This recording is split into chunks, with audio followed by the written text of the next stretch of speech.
fellow capsuleers and frontier pilots, this is not a balance gripe, a meta complaint, or someone crying over a lost base.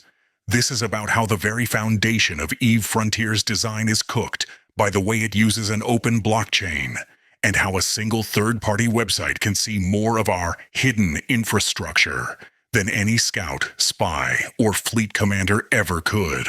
Every on-chain structure leaves a permanent public breadcrumb trail on SUI, and tools like evidataco.re can aggregate that data into a live, searchable map of bases and structures.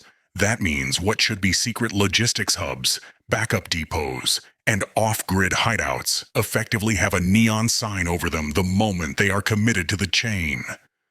This is not players being clever with intel. This is the game's tech stack, handing out perfect reconnaissance to anyone with a browser.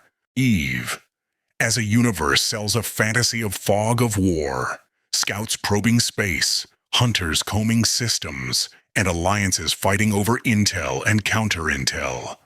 EVE Frontier claims to extend that vision into a persistent, player-driven world, yet the current implementation of blockchain structures bypasses all that emergent gameplay by making base locations a matter of database queries instead of effort, risk, or skill. When a third-party archive of on-chain data shows where people build before anyone has to undock a combat scanner, the game stops being about who plays smart and starts being about who loads the right website.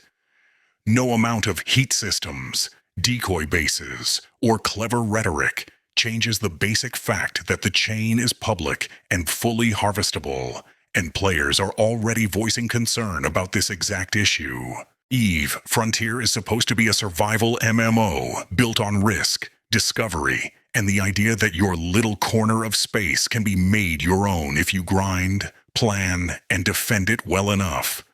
But as long as a site like evidataco.re can trivially map out player bases and infrastructure just by reading public chain data, the game cannot deliver on the core.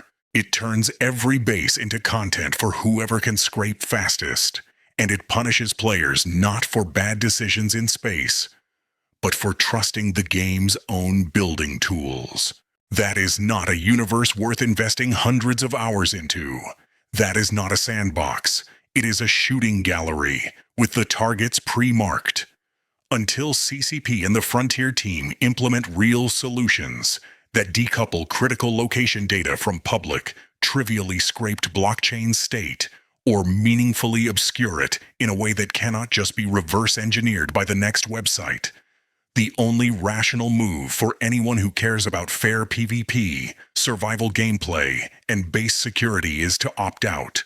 VE Frontier has potential, but potential does not outweigh a structural flaw that hands out perfect intel on player bases by design.